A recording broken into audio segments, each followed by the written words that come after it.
The Democratic presidential candidate squared off this week for the first time in 2 nights of debates, which produced a number of contentious moments and raised new doubts about the party's frontrunner. Democratic Party Chair Tom Perez joins us to discuss where the race for the nomination stands now. Chairman, welcome back to Fox News Sunday. Always good to be with you, Chris. All right, I want to start, as I suspect everybody would, with the bruising confrontation Thursday night between Joe Biden and Kamala Harris. Here is just part of that. You also worked with them to oppose busing. And, you know, there was a little girl in California who was part of the second class to integrate her public schools. And she was bused to school every day. And that little girl was me. It's a mischaracterization of my position across the board. I did not praise racist. That is not true. Do you agree today that you were wrong to oppose busing in America then? No, do you agree? I did not oppose busing in America. What I opposed is busing ordered by the Department of Education. That's what I opposed.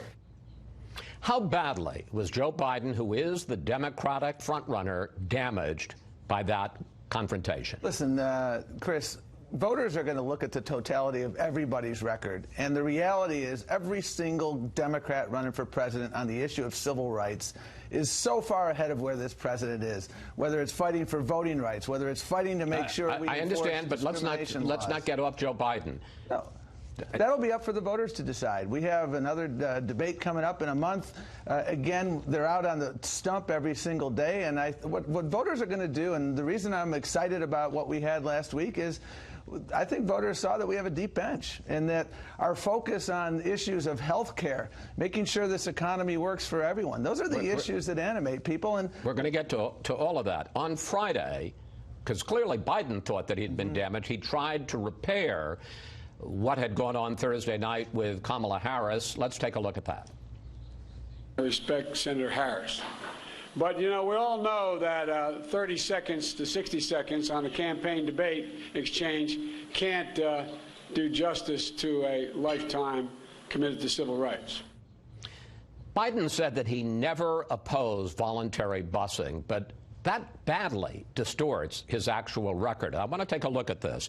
In 1975, Biden supported an anti-busing measure from then segregationist Senator Jesse Helms. In 1976, he introduced a measure to block the Justice Department from seeking busing orders in the courts to desegregate schools. And Biden said this in an interview in 75. I oppose busing. It's an asinine concept, the utility of which has never been proven to me. Chairman Perez, Biden's record against busing is clear. Well, listen, Biden's overall record on civil rights is clear, and the Democratic Party's overall record on civil rights is clear. And what I always want when I was running for office, and what I know these candidates want, is they want you to look at the totality of what they've done in their career. The totality of fighting for voting rights, fighting to make sure we hold police departments accountable, fighting to make sure that women have equal pay for equal work, that we pass the Violence Against Women Act. And on this score, Vice President Biden and other Democrats have been leading the charge. And we have a frontal assault with this president on these basic core civil rights. And that's what this is about. That's what this campaign is going to be about. I understand the distinction between Democrats and Republicans, but I'm talking about the fight for the nomination within your party. And the question is the Democratic Party going to nominate someone who opposed the main tool at one point to desegregate public schools in this country? The Democratic Party that's going to be up to the voters, and they're going to look at the totality of everybody's record, what they've said, what they have done, and who is fighting for them. And on all of these issues, whether it's the economy, whether it's civil rights, every Democrat has the backs of people, and that's what I think voters are going to see. Does it bother you personally? You're the chairman of the party. Does it bother you personally that Joe Biden opposed the main tool to desegregate schools? Well, listen, it's up to the vice president to explain his position. It's up to the vice president to explain everything he has done in his career. And that's what he did Friday, and that's what he'll continue to do. Because, again, I know him well. He has fought for equality and opportunity. You look at what happened with not in this gay case. marriage. Not in this case, he didn't. Well, again, the voters will have to look at the totality of the vice president's record and every candidate's record. And I invite them to kick the tires on all of our candidates, because the good news is that the difference between us and this president is night and day on these issues of civil rights. The party of Lincoln used to be the party of civil rights, and the party of Lincoln is dead. It's the Democratic Party that's fighting to make sure that everybody has an opportunity to realize the American dream. Let's turn to another key moment in this week's debate. Take a look. Raise your hand if your government plan would provide coverage for undocumented immigrants. Okay. Every person on that stage, all 10 of them, said that they would provide health insurance coverage for people in this country illegally, either under Obamacare or Medicare for All, whichever they supported. No talk about preconditions. You got to be working in this country. No talk about you got to be paying in taxes. The basic point was, you're in this country legally or illegally, you get health insurance coverage. And it's an insurance program, so you have to pay into it. And as you know, immigrants, including undocumented immigrants, pay billions of dollars in taxes. And that's the reality. And what Democrats also said, Chris, which is far different from Republicans, is that if you have a pre-existing condition, you should be able to keep your coverage. Democrats believe that health care should be available, affordable, quality health care should be available to everyone. And thanks to Obama, thanks to LBJ, Medicare and Medicaid, we're 90% of the way there. Okay, but we're having a discussion about how to get the final 10%. Okay, but what we're talking about is whether or not people in the country illegally should get government benefits. Remember what President Obama told Congress back in 2009. Here it is. Those who claim that our reform efforts would ensure illegal immigrants. This, too, is false. Now, Republican Congressman Joe Wilson was called out, and quite rightly so, for shouting out in a speech to a joint session of Congress, "You lie."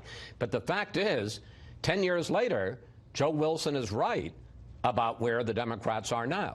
Democrats believe that you should be able to buy into a health insurance system. That's not a handout.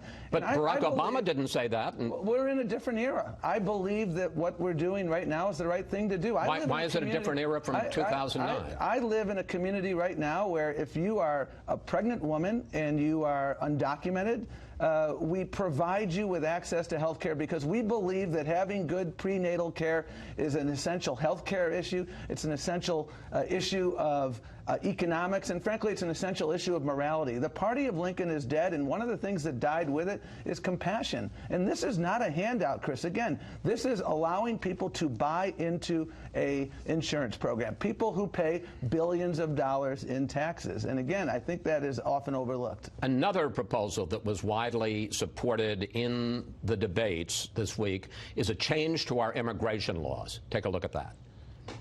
When somebody comes across the border, not to criminalize desperation, to treat that as a civil violation. Now, as a civil matter, and it's important to make this, I didn't understand this until I looked into it. As a civil matter, people who come across illegally would still be able to be deported.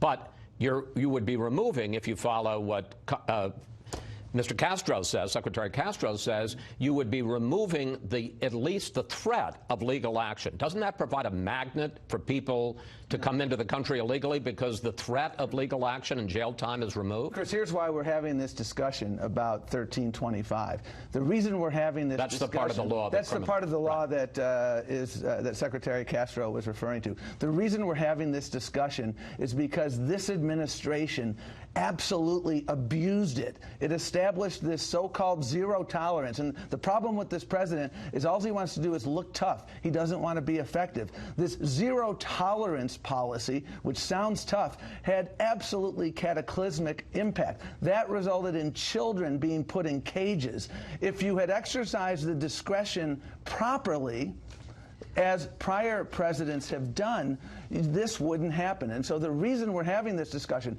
57% of all federal cases, criminal cases that have been filed in the last 2 years, have been for entering the country illegally. I welcome a discussion about priorities. That's what Democrats want to have. We believe that we can be a nation of laws and a nation of immigrants. We believe that we can provide effective due process to people. We believe the reason why this is happening is because in Honduras and Guatemala and El Salvador, the countries are falling apart. The people coming to the border now are families with children. The warped priorities of this administration, the chaos of their policy, that's why we have to have this discussion. We should be focused on violent felons, and this administration is focused on separating children from families. I welcome the discussion about a coherent policy, and I wish the president would stop tweeting and start solving the problem. It's a discussion that is going to continue. Chairman Perez, thank you. Thank you for coming in today. Please come back, Always sir. a pleasure. Good.